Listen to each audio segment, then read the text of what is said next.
বিশ্ববিদ্যালয়সমূহের নির্বাচনে এককভাবে নির্বাচিত হয়েছে, এটাই একটি ইতিহাস। ঢাকা বিশ্ববিদ্যালয় একটি পরিপূর্ণ ছাত্র সংসদ সুষ্ঠু নির্বাচনে এত ভোটের ব্যবধানে নির্বাচিত হওয়ার ঘটনা এই প্রথম, এই একটি ইতিহাস। ইসলামী ছাত্র শিবির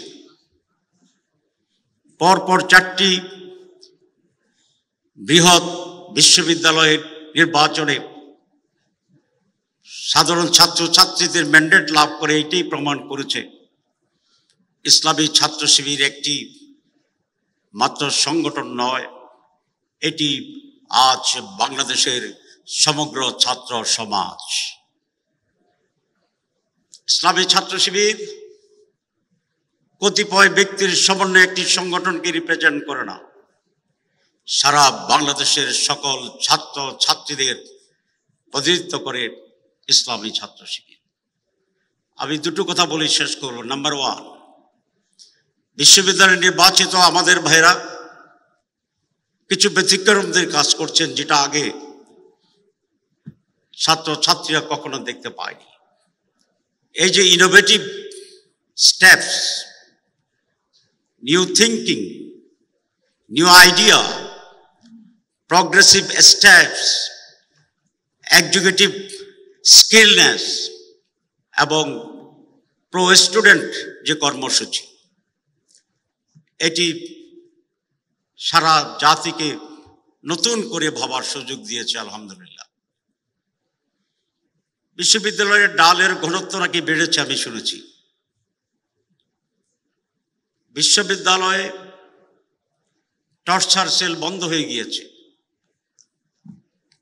বিশ্ববিদ্যালয়ে গাঁজা মদের আড্ডা সেখানে এখন আর নেই।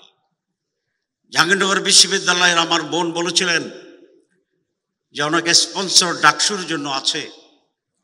হ্যাঁ, সে স্পন্সর দিয়ে বিল্ডিং হয়তো ডাকসু করতে পারবে, কিন্তু যে কাজটি ক্লিননেসের আছে, যেই কাজটি বিশ্ববিদ্যালয়ে ক্যান্টিনে নেগেটিভ আছে, এই সকল কাজগুলো সকলের জন্য মুক্ত আছে, সেদিকে আমাদের কনসেন্ট্রেট করতে হবে।